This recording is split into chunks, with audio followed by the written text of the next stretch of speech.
সুপ্রিয় শৌখিন মাছ চাষি ভাই বন্ধুগণ, আসসালামু আলাইকুম। আশা করছি বরাবরের মতো সকলেই ভালো ও সুস্থ আছেন। তো ভিউয়ার্স, আপনারা স্ক্রিনে দেখতে পাচ্ছেন আজকের টপিক হাইব্রিড মাগুর মাছ চাষ সম্পর্কে। আপনারা যারা কম পুঁজিতে কম টাকায় মাছ চাষ করে লাভবান হতে চান তাদের জন্য মূলত আজকের ভিডিওটি। অবশ্যই ভিডিওটি স্কিপ না করে ফুল ভিডিও দেখার অনুরোধ রইল।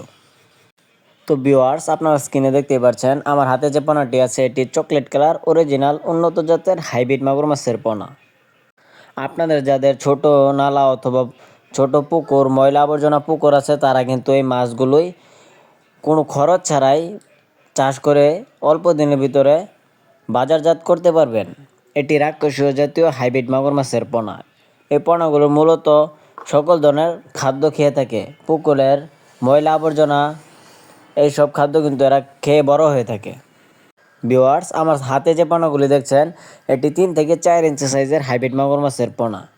এই পোনাগুলি আপনারা 3 থেকে 4 মাস চাষ করেই বাজারজাত করে দিতে পারবেন। এই হাইব্রিড মাগুর মাছের প্রধান খাদ্য হচ্ছে ব্রয়লার মুরগির লিটার, পচা পান্তা ভাত, গরুর লিটার, মুরগির নাড়ি ভুড়ি, পচা মাছের নাড়ি ভুড়ি, এইগুলি এদের প্রধান খাদ্য।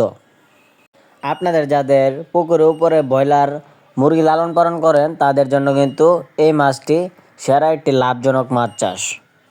তারা এই মাছগুলি যদি ব্রয়লার লিটার খাওয়িয়ে বড় করতে চান তাহলে অন্য কোনো খাদ্যে খাওয়ানোর প্রয়োজন নেই। তো ভিউয়ার্স, আপনারা যারা এই উন্নত জাতের পণ্যগুলি ক্রয় করতে চান তারা অবশ্যই আমাদের স্ক্রিনে দেওয়া নাম্বারে যোগাযোগ করতে পারেন। আমরা সারা বাংলাদেশে এই মাছগুলি বিনামূল্যে হোম ডেলিভারি করে থাকি। ভিডিওটি ভালো লাগলে অবশ্যই আমাদের ইউটিউব চ্যানেলটি সাবস্ক্রাইব করে রাখবেন এরকম নিত্য নতুন ভিডিও পাওয়ার জন্য।